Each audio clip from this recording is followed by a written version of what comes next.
దేవుని నామానికి వందనాలు. మీ అందరికీ కూడా దేవుని నామమున సమాధానాన్ని తెలియజేస్తున్నా. మీ అందరికీ కూడా సమాధానము, శుభము కలుగునుగాక. క్రీస్తును నమ్మినటువంటి మీ జీవితములు ఏ విధంగా కొనసాగుతున్నాయి? క్రీస్తును నమ్మినావు కావచ్చు, బాప్తిజమము తీసుకున్నావు కావచ్చు, మందిరానికి వెళ్తున్నావు, ఏమండి వాక్యము చదువుతున్నావు, ప్రార్థన చేసుకుంటున్నావు కావచ్చు. కానీ నీ యొక్క బ్రతుకు విధానము ఏ విధంగా కొనసాగుతుంది? క్రీస్తును నమ్మినటువంటి నీ జీవితము క్రీస్తు వలనే కొనసాగుతున్నదా? ఒకసారి గమనించుకోవాలా కదా. క్రీస్తును నమ్మినావు, బాప్తిజమము తీసుకున్నావు, మందిరానికి వెళ్తున్నావు, కానీ క్రీస్తులాగానే నీ బ్రతుకు జీవితం కొనసాగుతున్నదా? ఒకసారి మనము గలతీయులకు రాసిన పత్రిక 3వ అధ్యాయం 26, 27 వచనములను మనము ధ్యానించుకుందాం. 26వ వచనం, యేసుక్రీస్తునందు మీరందరూ విశ్వాసము వలన దేవుని కుమారులై ఉన్నారు. చాలా జాగ్రత్తగా విన్నాడు ఒకసారి మళ్ళీ. యేసుక్రీస్తునందు, ఎవరినందండి? యేసుక్రీస్తునందు అంటే త్రూ క్రీస్తు. ఏమండి? ఛానల్ క్రీస్తు, మార్గం క్రీస్తు, రైట్. యేసుక్రీస్తు నందు మీరందరూ విశ్వాసము వలన దేవుని కుమారులై ఉన్నారు. ఎవరు కుమారులమై ఉన్నామట? మనము దేవుని కుమారులమై ఉన్నాము. ఏమండి? క్రీస్తుకు సహోదరులమై ఉన్నాము.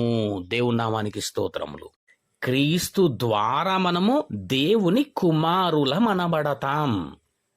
యేసుక్రీస్తుల వారు ఎలాగైతే దేవుని కుమారుడో మనము కూడా అలాగా క్రీస్తు ద్వారా దేవుని కుమారులం కావాలా. క్రీస్తు ద్వారా ఎలాగా కుమారులం కావాలా దేవుడికి? 27వ వచనం, క్రీస్తులోనికి బాప్తిజమము పొందిన మీరందరూ. ఏమండి? ఎట్లాగనంట బాప్టిజం? ఎట్లాగనంట? క్రీస్తులోనికి. జాగ్రత్తగా అర్థం చేసుకుందాం. క్రీస్తులోనికి బాప్తిజమము పొందిన మీరందరూ క్రీస్తును ధరించుకొని ఉన్నారు. అంటే క్రీస్తులోనికి బాప్తిజమం పొందాలా, క్రీస్తుని ధరించుకోవాలా. యేసుక్రీస్తులోకి ముంచబడాలా. యేసుక్రీస్తులోకి ముంచబడినటువంటి వారు యేసుని ధరించుకున్న వారు అవుతారు. అదే బ్యాప్టిజం. బ్యాప్టిజం అంటే ఏంది? యేసుక్రీస్తులో ముంచబడాలా. హల్లెలూయా. ఒక వస్తువును తీసుకొని ఒక రంగులో ముంచి లేపినామనుకోండి, ఏమవుతుంది? దాని పాత స్వభావమును కోల్పోయి, ఏమండి, ఆ నూతన స్వభావమును కలిగి ఉంటుంది. అది ఏ రంగులోనికైతే ఆ వస్తువును ముంచి లేపుతామో ఆ రంగు యొక్క స్వభావాన్ని, రూపాన్ని కలిగి ఉంటది. అలాగే క్రీస్తులోనికి బాప్తిజం పొందిన నీవు కూడా నీ స్వభావాన్ని కోల్పోయి క్రీస్తును ధరించుకున్నావన్నమాట. మరి క్రీస్తులాగా ఉన్నావా? ఏమండి? బ్రతుకుచున్నావా? ఎలాగంటారా? నీ మాట, ఏమండి, నీ క్రియ, నీ నడవడి ఎలా ఉంది? క్రీస్తులాగా ఉందా నీ మాట? నీ మాట విధానము క్రీస్తులాగా ఉందా? నువ్వు చేసేటటువంటి క్రియ క్రీస్తులాగా ఉందా? ఏమండి? నీ నడవడిక క్రీస్తు వలె ఉన్నదా? నీలో ఉన్నటువంటి ప్రేమ క్రీస్తు వలె ఉన్నదా? ఏమండి? నీలో ఉన్నటువంటి ప్రేమ క్రీస్తు వలె ఉన్నదా? కపటముతో కూడినదై ఉన్నదా? లేదా స్వార్థముతో కూడినదై ఉన్నదా నీ ప్రేమ? ఏమండి? క్రీస్తు ప్రేమ ఏ విధంగా ఉండే? నిస్వార్థమైనటువంటి ప్రేమ. మరి నీ జీవితంలో ఎలా ఉంది? నీ మాట ఎలా ఉంది? నీ క్రియ ఎలాగుంది? నీ నడవడిక ఎలాగుంది? నీవు చూపిస్తున్నటువంటి ఎదుటి వారి విషయంలో చూపిస్తున్నటువంటి ఆ ప్రేమ ఎట్లా ఉంది? కపటమైన ప్రేమనా? ఏమండి? ఈర్ష, కుళ్ళు, కుతంత్రములు, ద్వేషము, పగ, ఏమండి, ఏ విధంగా ఉంది? మరి నువ్వు క్రీస్తులోనికి బాప్తిజమము పొందినటువంటి నీవు క్రీస్తులాగానే ఉండాలి కదా. ఉన్నావా? ఏమిటి? చాలా మంది నీళ్లలో ముంచబడ్డారు కానీ యేసుక్రీస్తులో ముంచబడలే. ఏమండి, క్రీస్తులోనికి నీవు ముంచబడి బాప్తిజమము పొందినప్పుడు క్రీస్తు స్వభావమే రావాలి కదా, మరి క్రీస్తు మనస్సు రావాలి కదా, క్రీస్తు రూపము రావాలి కదా, ఆయనను ధరించుకొని ఉన్నవారై ఉండాలి కదా.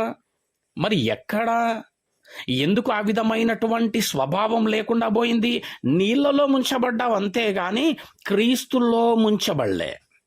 ఇంకా ఎలా ఉండాలా అనేసి అంటే శ్రమలు పొందే మనస్సు ఉండాల. దేవునికి స్తోత్రం. ఏమండి, అవమానం, నింద, దూషణ, వెలివేతన, ఏమండి, ఏది నీ జీవితంలో ఎదురైనా క్రీస్తును కలిగి వాటిని ఎదుర్కొను వారమై ఉండాలా, సహించు వారమై ఉండాలా, వాటిని భరించి క్రీస్తును కలిగి జయించు వారమై ముందుకు వెళ్ళు వారమయ్యే ఉండాలా. కానీ ఆ సమయంలో అనేకులు ఏ విధంగా ఉంటారు అనేసి అంటే దేవుణ్ణి ప్రశ్నించువారుగా ఉంటారు. ఏమండి, దేవునికి దూరమయ్యేటటువంటి వారుగా ఉంటారు. నేను దేవుని నమ్ముకున్నాను, బాప్తిజము తీసుకున్నాను, దేవుణ్ణి విశ్వసించినాను, నాకెందుకు ఈ విధమైనటువంటి శ్రమ వస్తుంది, నాకెందుకు ఈ విధమైనటువంటి ఇబ్బంది కలుగుతుంది, నేను ఎందుకు అనుకున్నటువంటి కార్యములు నేను చేయలేకపోతున్నా, ఎందుకు నాకు ఈ విధమైనటువంటి పలానా పరిస్థితులు ఎదురవుతున్నాయని క్రీస్తుని దూషించేటటువంటి వారై ఉన్నారు. దూరమవుతున్నటువంటి వారు కూడా అనేకులుగా ఉన్నారు. కానీ ఎప్పుడు కూడా యేసుక్రీస్తుల వారికి ఎదురైనటువంటి పరిస్థితులు, స్థితిగతులను బట్టి తండ్రి అయినటువంటి ఆ దేవుణ్ణి దూషించిన వాడుగా, ఆ దేవుడికి దూరమైనటువంటి వాడుగా, తండ్రికి దూరమైనటువంటి వాడుగా లేడు. గనుక క్రీస్తులోనికి బాప్తిజమము పొందినటువంటి నీవు కూడా, యేసుక్రీస్తులో బాప్తిజమం పొందిన నీవు కూడా నీ జీవితంలో కూడా ఏది ఎదురైనప్పటికీ, అది అవమానం కావచ్చు, నింద కావచ్చు, దూషణ, శ్రమ, ఇరుకు, ఇబ్బంది ఎట్టిది సంభవించినప్పటికీ యేసుక్రీస్తు కదా తండ్రిని ఏ విధంగానైతే కలిగి ఉన్నాడో నీవు కూడా క్రీస్తులోనికి బాప్తిజమం పొందిన నీవు క్రీస్తును కలిగి ఉండాలా. ఆయనను కలిగి ఉన్నటువంటి నిన్ను ఆయన ఎన్నడూ కూడా విడువడు. ఆయన ఎన్నడూ కూడా నిన్ను మరువడు. ఆయన నిన్ను ఎన్నడూ కూడా ఎడబాయడు. నీకు ఎదురవుతున్నటువంటి ప్రతి పరిస్థితులలో నుండి ఆయన నీకు విజయమును అనుగ్రహించు దేవుడై ఉన్నాడు.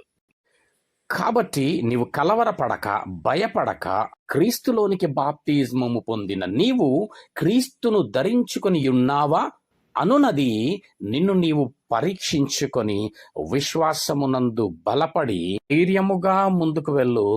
దేవుడు నీకు తోడై ఉన్నాడు. ఇట్టి కొద్ది వాక్యము దేవుడు మన ఆత్మని మేలు నిమిత్తమై దీవించి ఆశీర్వదించును గాక. ఆమెన్.